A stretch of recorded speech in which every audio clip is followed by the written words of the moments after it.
பாருங்க, நம்ம கிட்ட வந்து துத்தி இலை பொடி இருக்கு, தூதுவளை பொடி இருக்கு. எல்லாருமே ரொம்ப விரும்பி கேட்டது இந்த தூதுவளை பொடி.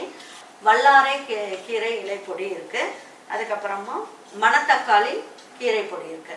இந்த துத்தி இலை பொடி எதுக்காக யூஸ் பண்ணுது, எதுக்காக யூஸ் பண்ணலாம் அப்படின்னா, பெண்களுக்கு வந்து வெள்ளைப்படுதல், அதுக்கப்புறம் பார்த்தீங்கன்னா உடம்பு சூடாயிடுது இல்லையா, அந்த மாதிரி சூட்டை குறைக்கிறது, அதுக்கப்புறம் பைல்ஸ் பிரச்சனையிலேருந்து நிவாரணம் கிடைக்கும். அதுக்கப்புறம் தூதுவளை பொடி. தூதுவளை பொடி அப்படிங்கிறது இலையில நல்ல முள்ளு மாதிரி இருக்கும்.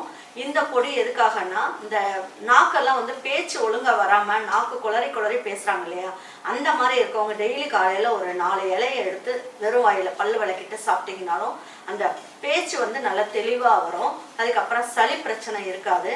நீண்ட நாள் ஆஸ்மா அந்த மாதிரிலாம் இருக்கு இல்லையா, அதுக்கெல்லாம் ஒரு நல்ல தீர்வு. இது சாப்பாட்லேயும் போட்டு சாப்பிட்லாம், தோசை மாவில் போட்டு நீங்கள் தோசையாகவும் சாப்பிட்லாம், சாதத்துலேயும் வச்சு சாப்பிட்லாம், ரொம்ப அருமையாக இருக்கும். இது வந்து பார்த்திங்கன்னா பிரண்டை.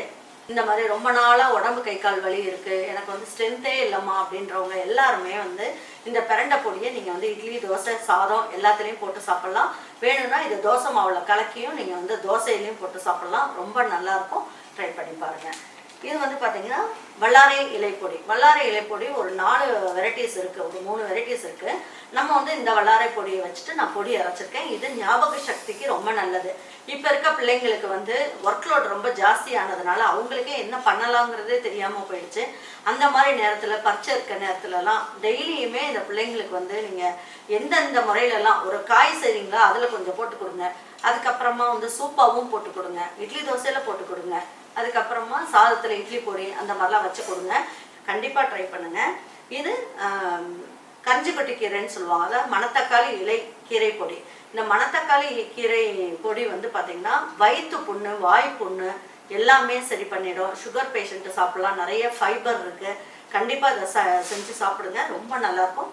இந்த பொடி வந்து நம்மகிட்ட கிடைக்குது. இது இட்லி தோசை சாதம் எல்லாத்துக்குமே போட்டு சாப்பிட்லாம், சூப்பாகவும் குடிக்கலாம். நீங்கள் தண்ணி நல்லா கொதிக்க வச்சு 2 ஸ்பூன் போட்டு சூப்பாகவும் குடிக்கலாம், ரொம்ப நல்லாயிருக்கும். இந்த பொடி எல்லாமே நம்மளுடைய வெப்சைட் வாட்ஸ்அப்பில் இருக்குது. நீங்கள் உங்கள் அம்மா உங்கள் பாட்டி செஞ்சு கொடுத்தாங்கன்னா எந்த அளவுக்கு சுத்தமாக இருக்குமோ அதே மாதிரி சுத்தமாக நம்மக்கிட்ட கிடைக்குது. வேணுன்றவங்க ஆர்டர் பண்ணி வாங்கிக்கோங்க.